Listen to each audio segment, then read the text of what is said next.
សួស្តីអ្នកទាំងអស់គ្នាស្វាគមន៍ជាថ្មីមកកាន់ Channel របស់ Admin ប៉ែទាំងអស់គ្នាហើយនៅក្នុងថ្ងៃនេះ Admin នឹងធ្វើការសម្ដែងនៅសាររឿងថ្មីដែលមានចំណងជើងថា Seeking a Friend for the End of the World ហើយបើអ្នកទាំងអស់គ្នាចង់ដឹងថាសាររឿងទៅជាយ៉ាងណាតាមដានទស្សនាជាមួយនឹង Admin ប៉ែទាំងអស់គ្នាដូចតទៅសាររឿងក៏ចាប់ផ្ដើមនិយាយអំពីគូស្នេហ៍មួយគូក្នុងពេលនោះពួកគេកំពុងតែអង្គុយស្ដាប់វិទ្យុនៅក្នុងឡានដោយខាងប៉ុស្តិ៍វិទ្យុនឹងគេក៏បានផ្សាយថាប្រព័ន្ធកាយដំណត់នៅលើឋានអវកាសហ្នឹងក្នុងពេលហ្នឹងវាក៏បានទៅបុកជាមួយនឹងអាចផ្កាយដ៏ធំមួយហើយអាចផ្កាយមួយហ្នឹងវាកំពុងហោះតម្រង់មកកាន់ផែនដីហើយដែលទំហំរបស់អាចផ្កាយហ្នឹងគឺធំជាងផែនដីរហូតដល់2ដងឯណោះហើយរយៈពេល21ថ្ងៃទៀតហ្នឹងវានឹងហោះមកដល់ផែនដីហើយល្បឿនដែលវាហោះមកកាន់ផែនដីហ្នឹងគឺលឿនខ្លាំងមែនទែនបើសិនជាវាបុកជាមួយនឹងផែនដីហ្នឹងផែនដីរបស់យើងប្រកាសជាខ្ទេចជាមិនខានចែកស្អាតនៅក្នុងពេលហ្នឹងគាត់ក៏ផិតភ័យខ្លាំងមែនទែនរួចងាកមើលមុខបែរទៅបន្តិចក៏ដាក់មេប្រូចចេញពីក្នុងឡានយ៉ាងលឿនចំណែកមនុស្សគ្រប់គ្នានៅលើពិភពលោកនៅក្នុងពេលហ្នឹងពួកគេកំពុងតែធ្វើអ្វីដែលពួកគេចង់ធ្វើចំណែកបងសាហារបស់យើងគាត់មានឈ្មោះថាដតហ្នឹងគាត់ក៏បានមកកន្លែងហាត់ប្រាណធម្មតាដូចជាគ្មានខ្វល់អីនោះទេពេលនោះគាត់ក៏បានឃើញទូរទស្សន៍ហ្នឹងគេផ្សាយព័ត៌មានថាអង្គតែនទូរស័ព្ទនិងអង្គតែនវិទ្យុអីហ្នឹងកំពុងតែមានការខូចខាតយ៉ាងច្រើនហើយកន្លែងខ្លះហ្នឹងគឺមិនមានសេវាអ្វីនោះទេព្រោះទូរស័ព្ទហ្នឹងគឺប្រើលេខម៉ានហើយមិនយូរប្រហែលទៀតទេអគ្គិសនីជាមួយនឹងទឹកអីហ្នឹងគឺលែងមានទៀត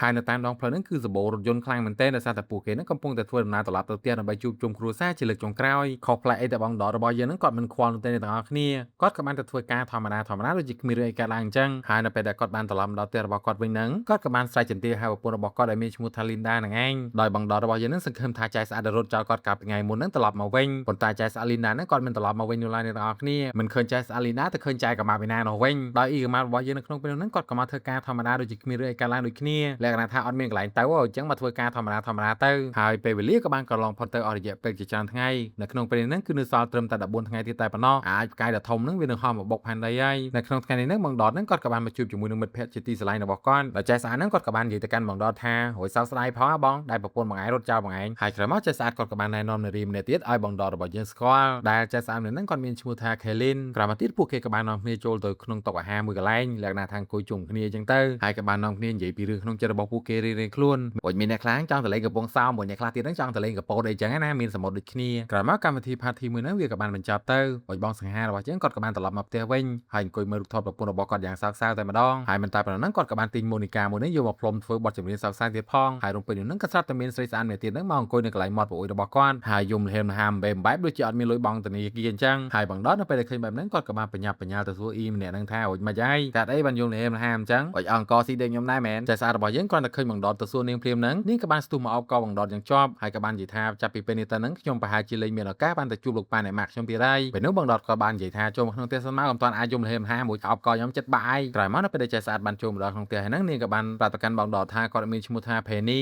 មិនតែប៉ុណ្ណោះគាត់ក៏បានបង្ហាញថ្នាំអ្វីម្យ៉ាងទៅកាន់បងដតទៀតដោយគាត់និយាយថាថ្នាំហ្នឹងពេលលេបហើយដេកលក់តែម្ដងអញ្ចឹងនៅពេលដែលថ្ងៃពិភពលោកយើងខ្ទេចខ្ទីនេះយើងមិនបាច់ខ្វល់ទេយើងលេបថ្នាំហ្នឹងអ្នកមួយហើយយើងដេកទៅគឺងាប់រហូតតែម្ដងទៅដោយមិនមានការឈឺចាប់អីទេមិនបាច់ផិតភ័យទៀតផងមិនតែប៉ុណ្ណោះក្នុងពេលហ្នឹងចែស្អាតគាត់ក៏បានដាក់ភ្នែកទៅហ្នឹងឃើញរូបថតភេទនិយាយរបស់បងដតហើយនេះក៏បានសួរទៅកាន់បងដតថាណាគេហ្នឹងបងដតនៅក្នុងពេលនោះហ្នឹងគាត់ក៏បានប្រាប់ទៅកាន់ចែស្អាតថាគឺជា Olivia ដែលនេះគឺជាស្នេហ៍ដំបូងរបស់គាត់ហើយក្រោយមកនៅពេលដែលពួកគេកំពុងតែនិយាយគ្នាចុះឡើងហ្នឹងក៏បានដេកលក់រៀងៗខ្លួនដោយសារតែពួកគេហ្នឹងអស់កម្លាំងអីចឹងណាហើយពេលព្រឹកឡើងហ្នឹងបងដតហ្នឹងគាត់ក៏បានងើបមកមុនហើយក៏បានធ្វើការសម្អាតផ្ទះរបស់គាត់យ៉ាងអាឡូអាឡាគ្រូងក្រាំងពេញហ្នឹងឯងក៏ប៉ុន្តែចែស្អាតមែនហ្នឹងគាត់មិនភ្ញាក់នោះទេអ្នកទាំងអស់គ្នាហើយក្រោយមកហ្នឹងបងដតគាត់ក៏បានទៅបិទច្រមុះចែស្អាតមែនហ្នឹងដើម្បីគាត់ភ្ញាក់ពីដេកតែមានណាអូចែហ្នឹងគេបិទច្រមុះគាត់បើកមាត់ដកដង្ហើមតាមមាត់វិញម្ដងត្រៀមលែអញបិទច្រមុះបើកមាត់បិទមាត់បើកច្រមុះអូនកាវាងើបនេះហើយក្រោយមកហ្នឹងបងសង្ហារបស់យើងគាត់ក៏បានយកម៉ូនីការបស់គាត់មកផ្លុំបទចម្រៀងលេងហើយគាត់ទៅផ្លុំបទចម្រៀងព្រាមហ្នឹងចែស្អាតហ្នឹងគាត់ក៏ងើបមកតែម្ដងបងសង្ហារបស់យើងគាត់ក៏បានជូនចែស្អាតទៅបន្ទប់របស់នាងវិញហើយបន្ទប់ហ្នឹងទល់មុខគ្នាទេអ្នកទាំងអស់គ្នាគ្មានឆ្ងាយណាទេចែស្អាតនៅក្នុងពេលហ្នឹងគាត់ក៏បានឲ្យសបុតឡើងច្រើនមកកាន់បងសង្ហារបស់យើងដែលសបុតហ្នឹងគេផ្ញើមកខកន្លែងណាតាមពិតទៅហ្នឹងគេផ្ញើមកប្រពន្ធរបស់គាត់ទេហើយចែស្អាតគាត់ក៏បាននិយាយថាយើងនៅជិតគ្នាក៏មិនតែមិនដែលជួបគ្នាសូម្បីតែម្ដងក៏ប៉ុន្តែខ្ញុំធ្លាប់ឃើញប្រពន្ធបងឯងនាំប្រុសសង្ហាមកច្រើនអ្នកខ្លះមែនទែនរួចដូរមុខរហូតហ្មងបងដតនៅពេលដែលត្រឡប់មកដល់បន្ទប់របស់គាត់វិញហ្នឹងគាត់ពិតជាឈឺក្បាលខ្លាំងមែនទែនដោយសារតែគាត់បានដឹងថាប្រពន្ធរបស់គាត់លួចក្បត់គាត់អីចឹងណាហើយក្រោយមកបងដតរបស់យើងហ្នឹងគាត់ខឹងខ្លាំងមែនទែនគាត់ក៏បានបញ្ញ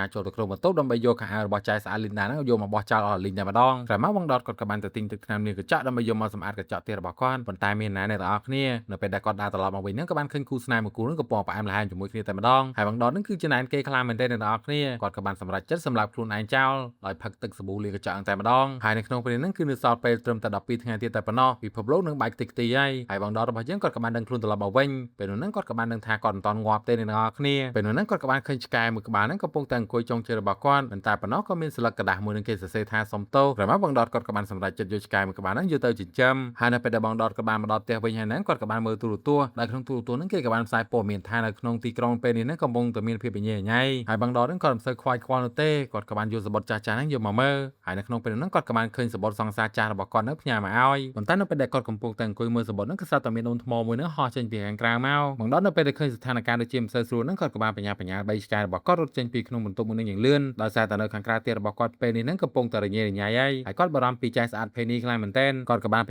ញ្ញាចូលទៅក្នុងផ្ទះចៃស្អាតភេនីហើយនាំចៃស្អាតភេនីរត់ចេញពីកន្លែងមួយហ្នឹងប៉ុន្តែនៅពេលដែលពួកគេបានមកដល់ក្នុងឡានហ្នឹងវាពិបាកអាយ៉ែខ្លាំងមែនទែនអ្នកទាំងអស់គ្នាដោយសារតែគេចតពីបុកពីក្រោយជិតផ្លូវអស់លេងហ្នឹងហើយសង្សារចាស់របស់ចៃស្អាតភេនីនៅក្នុងពេលហ្នឹងគាត់ក៏បានចុះទៅមើលផ្លូវឲ្យបងដតហ្នឹងគាត់ក៏បាននិយាយថាគាត់ស្គាល់មិត្តភក្តិម្នាក់ដែលគេមានឧទ្ធម្ភាគចក្រហើយបើជួយខ្ញុំទៅដល់កន្លែងហ្នឹងខ្ញុំនឹងនាំអ្នកនាងទៅកាន់ផ្ទះរបស់អ្នកនាងឲ្យជួបជាមួយនឹងប៉ាម៉ាក់របស់អ្នកនាងម្ដងទៀតចៃស្អាតនៅពេលដែលឮសូរបែបហ្នឹងគាត់ក៏បានធ្វើការជ្រែកឡានចេញពីកន្លែងមួយហ្នឹងបានយ៉ាងស្រួលហើយនៅពេលដែលចៃស្អាតគាត់បើកឡានចេញទៅហ្នឹងគាត់មិនខ្វល់ពីសង្សារចាស់របស់គាត់ទៀតទេដោយសារតែប៉ែងធ្វើបាបគាត់កាលពីមុនមកណាហើយពេលព្រឹកឡើងហ្នឹងអ្នកទាំងពីរក៏បាននាំគ្នាដើរតាមផ្លូវយ៉ាងស្ងប់ស្ងាត់ដោយសារតែឡានរបស់គាត់ហ្នឹងអស់សាំងអលីញហើយប៉ុន្តែនៅពេលដែលអ្នកទាំងពីរកំពុងដើរនៅក្នុងសភាពអស់សង្ឃឹមហ្នឹងនៅស្រុកសុកក៏មានឡានពណ៌លឿងមួយហ្នឹងបើកកាត់កន្លែងហ្នឹងអ្នកទាំងពីរក៏បានសុំគេមកជាមួយតែម្ដងលោកពូម្ចាស់ឡានពណ៌លឿងហ្នឹងគាត់ក៏បានសួរទៅកាន់ចៃស្អាតនឹងបងសង្ហារបស់យើងថាពួកឯងកំពុងអណោះគ្នាទៅណាពេលនេះនាងក៏បាននិយាយថាគាត់ទៅរកប៉ាម៉ាក់របស់គាត់ហើយក្រោយមកអ្នកទាំង3នាក់ហ្នឹងក៏បានបើកឡានមកដល់កន្លែងមួយហើយលោកពូហ្នឹងគាត់ឈឺនោមខ្លាំងមែនទែនគាត់ក៏ចុះទៅឈឺនោមប៉ុន្តែមានណាអ្នកទាំងអស់គ្នានៅពេលដែលលោកពូម្ចាស់ឡានបានត្រឡប់មកវិញហ្នឹងក៏ត្រូវបានគេបាញ់ងាប់តែម្ដងហើយចៃស្អាតជាមួយនឹងបងសង្ហារបស់យើងក៏បាននាំគ្នាបញ្ញាជួយកប់សារសរបស់លោកពូយ៉ាងលឿនក្រោយមកបងសង្ហាជាមួយចៃស្អាតហ្នឹងក៏បាននាំគ្នាធ្វើដំណើរមកដល់កន្លែងហាងមួយហើយក៏បានកំងអាហារមួយចំនួននេះយកមកញ៉ាំទៀតផងក្រោយមកនៅពេលដែលពួកគេញ៉ាំអាហារហើយហ្នឹងក៏បានបញ្ញារត់ចេញពីកន្លែងហាងមួយនេះយ៉ាងលឿនដោយសារតែអត់មានលុយឲ្យគេអ្នកទាំងអស់គ្នាហើយក្រោយមកនៅពេលដែលពួកគេបានបើកឡានចេញមកមួយសន្ទុះហ្នឹងសុកក៏ស្រាប់តែមានឡានប៉ូលីសមួយហ្នឹងបានបើកពីក្រោយឡានរបស់ពួកគេហើយប៉ូលីសនៅក្នុងពេលហ្នឹងក៏បានឲ្យពួកគេចតឡានទៅហើយប៉ូលីសក៏បានមកប្រាប់ចៃស្អាតរបស់យើងថាអ្នកនាងបានបើកឡានលើស4កំណត់ហើយក្រោយមកអ្នកទាំងពីរក៏ត្រូវបានប៉ូលីសចាប់យកមកដាក់គុកហើយចៃស្អាតនៅក្នុងពេលហ្នឹងគាត់ពិតជាសេតខ្លាំងមែនទែនហើយគាត់ក៏បានលូថាដោយសារតែគាត់នឹងឯងទៅធ្វើឲ្យបងសង្ហារបស់យើងមិនត្រូវជាប់គុកជាមួយគាត់ដែរប៉ុន្តែបងសង្ហារបស់យើងគាត់ក៏បាននិយាយថាមិនអីទេដោយសារតែគាត់លែងមានអីទៀតហើយចិត្តដល់ថ្ងៃងាប់ឯហ្នឹងហើយនៅពេលព្រឹកឡើងក៏មានប៉ូលីសសង្ហាម្នាក់ទៀតហ្នឹងគាត់បានដើរចូលមកហើយក៏បានដោះលែងអ្នកគ្រប់គ្នាឲ្យចេញពីគុកមួយហ្នឹ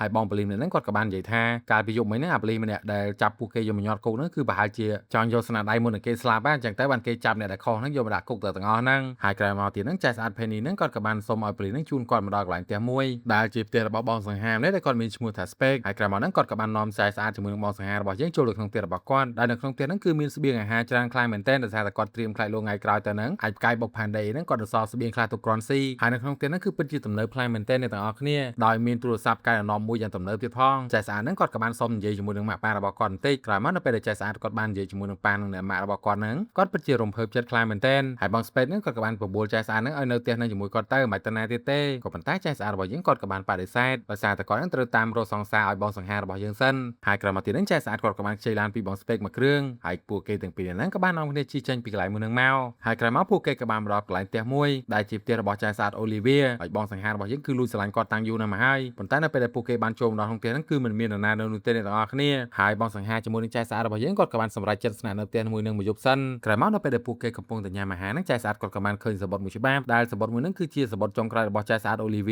ីណាហើយគាត់ថែមទាំងសរសេរនៅអសយដ្ឋានចុងក្រោយរបស់គាត់ទៀតផងចៅសាទគាត់ក៏បានយកសបុតមួយហ្នឹងយកមកសួរបងសង្ហារបស់យើងដែរគាត់ក៏បានសួរបងសង្ហារបស់យើងថានៅឆ្ងាយអត់បងដតនៅពេលនោះហ្នឹងគាត់ក៏បាននិយាយថានៅឆ្ងាយខ្លាំងណាស់បើចៅសាទហ្នឹងគាត់ក៏បាននិយាយថាចាំព្រឹកចាំនាំគ្នាចេញដំណើរទៅពីព្រលឹមតែម្ដងហើយពេលព្រឹកឡើងហ្នឹងអ្នកទាំងពីរក៏បាននាំគ្នាធ្វើដំណើរទៅកាន់ផ្ទះរបស់ចៅសាទអូលីវីម្ដងទៀតហើយទីបំផុតហ្នឹងពួកគេក៏បានទៅដល់ពិតមែនហើយគ្រាន់តែដល់ផ្ទះមួយនឹងភ្លាមហ្នឹងបងដតហ្នឹងគាត់បានចុះពីឡានយ៉ាងលឿនដោយទុកឲ្យចៅស្អាតរបស់យើងនៅតែម្នាក់ឯងទៅគ្នាលីឡូតែម្ដងប៉ុន្តែមានណាអ្នកទាំងអស់គ្នាមួយសន្ទុះក្រោយមកហ្នឹងបងដតហ្នឹងគាត់ក៏បានត្រឡប់មកឡានរបស់គាត់វិញហើយក៏បើកឡានចេញពីផ្ទះមួយនឹងយ៉ាងសង្ហាតែម្ដងមើលទៅទឹកមុខនោះដូចជាគ្មានខ្វល់អីសូម្បីតែបន្តិចចៅស្អាតភេនីនៅពេលដែលឃើញបែបហ្នឹងគាត់ក៏បានសួរទៅកាន់បងដតថាតើមានរឿងអីកើតឡើងហើយបងដតគាត់ក៏បាននិយាយថាគាត់បានសរសេរសបុតទុកនៅហ្នឹងឯងទីទៀតហ្នឹងគេនឹងមកឃើញសបុតមួយហ្នឹងហើយគាត់លេងចង់ខ្វាយខ្វល់ពីចៅស្អាតអូលីវីឯងទៀតហើយប៉ុន្តែនៅពេលដែលពួកគេកំពុងតែអង្គុយមើលមុខគ្នានៅក្នុងឡានហ្នឹងឡានរបស់ពួកគេប៊ីនឹងចូលចង្កូតទៅបុកអ្នកដែលកំពុងធ្វើដំណើរតាមដងផ្លូវហើយក្រោយមកគាត់ក៏បានចុះមកមើលតែម្ដងប៉ុន្តែមានអ្នកទាំងអស់គ្នាគេមិនមែនធ្វើដំណើរធម្មតាទេពេលនោះគេកំពុងតែតម្រង់ជួរអីចឹងណាអ្នកទាំងអស់គ្នាគឺគេកំពុងតែរៀបការហើយចៅស្អាតភេនីជាមួយនឹងមើងដតរបស់យើងហ្នឹងក៏បានឈរមើលគេពីចម្ងាយផងដែរហើយប៉ុន្តែប្រណោះពួកគេពិតជាសប្បាយចិត្តខ្លាំងមែនទែនហើយក៏បានថើបគ្នានៅកន្លែងមាត់សមុទ្រនឹងទៀតផងក្រោយមកទៀតហ្នឹងបងសង្ហារបស់យើងគាត់ក៏បានមករៀនឲ្យចៅស្អាតភេនីហ្នឹងចេះផ្លុំម៉ូនីការបស់គាត់ចៅស្អាតភេនីនៅក្នុងពេលហ្នឹងគាត់ក៏បានឃើញថាម៉ូនីកាមួយហ្នឹងគឺជាកាដូរបស់លោកប៉ាបងដតគាត់បានឲ្យគាត់តាំងពីក្មេងមកមិនយូរប៉ុន្មានហ្នឹងពួកគេទាំងពីរហ្នឹងក៏បាននាំគ្នាធ្វើដំណើរចេញពីកន្លែងមួយហ្នឹងបន្តមកទៀតហើយក៏បានធ្វើដំណើរដល់កន្លែងផ្ទះមួយខ្នងបងដតគាត់ក៏បាននាំចៅស្អាតភេនីហ្នឹងទៅក្នុងផ្ទះមួយហ្នឹងហើយគ្រាន់តែដល់មុខទ្វារព្រាមហ្នឹងក៏ស្រាប់តែមានបុរសចំណាស់ម្នាក់ហ្នឹងគាត់បានបើកទ្វារចេញមកដែលលោកពូម្នាក់ហ្នឹងគាត់មានឈ្មោះថា Frank ហើយពូ Frank ហ្នឹងគឺជាលោកប៉ារបស់បងដតហ្នឹងឯងពេលនោះទាំងពីរអ្នកឪកូនហ្នឹងក៏បានឈរមើលមុខគ្នាមួយសន្ទុះដោយសារតែពួកគេហ្នឹងបានបែកគ្នាអស់រយៈពេល20ឆ្នាំជាងហើយពេលយប់ឡើងអ្នកទាំង3ក៏បាននាំគ្នាអង្គុយ party យ៉ាងសប្បាយរីករាយមិនតែប៉ុណ្ណោះណាក៏បាននាំគ្នាចេញមកខាងក្រៅអង្គុយផ្លុំ Monica យ៉ាងសប្បាយចិត្តហើយចំណែកចែស្អាត Penny នៅក្នុងពេលនោះហ្នឹងគាត់ក៏បានផឹកសាយ៉ាងច្រើនហើយស្វឹងដេកលក់តែម្ដងក្រោយមកបងដតរបស់យើងហ្នឹងគាត់ក៏បានបីចែស្អាត Penny ហ្នឹងឡើងទៅលើយន្តហោះមួយគ្រឿងហើយដូចជាដើមខ្សែរឿងដែលបាននិយាយចឹងអ្នកទាំងអស់គ្នាបងដតហ្នឹងគាត់ស្គាល់មនុស្សម្នាក់ដែលមានយន្តហោះអីចឹងណាតែតាមពិតហ្នឹងមនុស្សម្នាក់ហ្នឹងគឺជាលោកប៉ារបស់គាត់ហ្នឹងឯងពេលនោះហ្នឹងបងដតហ្នឹងគាត់ក៏បានថើបចែស្អាត Penny ជាលើកចុងក្រោយហើយក៏បាននិយាយថាអ្នកនាងនឹងបានទៅជួបលោកប៉ាអ្នកម៉ែរបស់អ្នកនាងក្រោយមកទៀតហ្នឹងបងដតរបស់យើងគាត់ក៏បានបើកឡានចេញពីកន្លែងមួយហ្នឹងត្រឡប់ទៅវិញហើយគាត់ក៏បានត្រឡប់មកដល់កន្លែងខុនដូរបស់គាត់វិញហើយនៅពេលដែលគាត់បានមកដល់ខុនដូរបស់គាត់ហ្នឹងក៏បានជួបជាមួយនឹងអ៊ីម៉ាម្ដងទៀតហើយបងដតរបស់យើងនៅក្នុងពេលហ្នឹងក៏បានសួរទៅកាន់អ៊ីម៉ាថាអូយអត់មានទៅរកប្តីរកកូនអីទេពិភពលោកគាត់ចិត្តផ្ទុះហើយចែស្អាតហ្នឹងគាត់ក៏បាននិយាយថាគាត់មិនទៅរកអីទេរួចមកអាទិត្យទៀតហ្នឹងយើងជួបគ្នាប៉ុន្តែមកអាទិត្យទៀតហ្នឹងពិភពលោកលែងមាននៅហ្នឹងអ្នកទាំងអស់គ្នាក្រោយមកទៀតហ្នឹងបងដតហ្នឹងគាត់ក៏បានឃើញគេផ្សាយព័ត៌មានថាអាចផ្កាយមួយហ្នឹងវាបានធ្វើដំណើរលឿនជាងធម្មតាហើយចឹងទៅពេលវេលាហ្នឹងគឺនៅសល់ត្រឹមតែ16ម៉ោងទៀតតែប៉ុណ្ណោះមិនមែនមកអាទិត្យទៀតទេអញ្ចឹងបានន័យថា16ម៉ោងទៀតហ្នឹងពិភពលោករបស់យើងហ្នឹងនឹងបែកខ្ទេចខ្ទេចអស់ហើយចំណែកបងដតនៅពេលដែលឮសូរបែបហ្នឹងគាត់ក៏បាននឹកទៅកាន់ចែស្អាត Penny យ៉ាងខ្លាំងហើយគាត់ក៏បានចូលទៅក្នុងផ្ទះរបស់ចែស្អាត Penny ដើម្បីស្ដាប់បទចម្រៀងហើយនៅពេលដែលបងដតក៏កំពុងដេកស្ដាប់បទចម្រៀងហ្នឹងនៅសង្សក់ក៏ដាច់ភ្លើងភ្លឺបតែម្ដងហើយបងដតនៅពេលដែលឃើញបែបហ្នឹងគាត់ក៏បានបញ្ញាងើបមកដុតទៀនប៉ុន្តែមានអ្នកទាំងអស់គ្នារួមពេញនឹងហ្នឹងគាត់ក៏បានដាក់ភ្នែកទៅហ្នឹងឃើញចែស្អាត Penny ហ្នឹងត្រឡប់មករកគាត់វិញហើយអញ្ចឹងបានន័យថាចែស្អាត Penny ហ្នឹងមិនទៅរកប៉ាម៉ាក់របស់គាត់នោះទេគឺត្រឡប់មករកបងដតរបស់យើងវិញហើយអ្នកទាំងពីរគ្រាន់តែឈរមើលមុខគ្នាមួយសន្ទុះហ្នឹងក៏បានស្ទុះស្ទាទៅអោបគ្នាយ៉ាងលឿនហើយក្រោយមកអ្នកទាំងពីរក៏បាននាំគ្នាឡើងមកដេកនៅលើគ្រែហើយបងសង្ហារបស់យើងក៏សួរទៅកាន់ចែស្អាត Penny ថាអូយអត់ទៅរកប៉ាម៉ាក់របស់អ្នកនាងទេអីចែស្អាតហ្នឹងគាត់ក៏បានប្រាប់ថាលោកប៉ាអ្នកម៉ាក់របស់ខ្ញុំគាត់មានគ្នាគាត់ហើយអញ្ចឹងគាត់មានភាពរ៉ូមែនទិកយ៉ាងរស់នៅសប្បាយចិត្តជាលើកចុងក្រោយរបស់គាត់ដែរ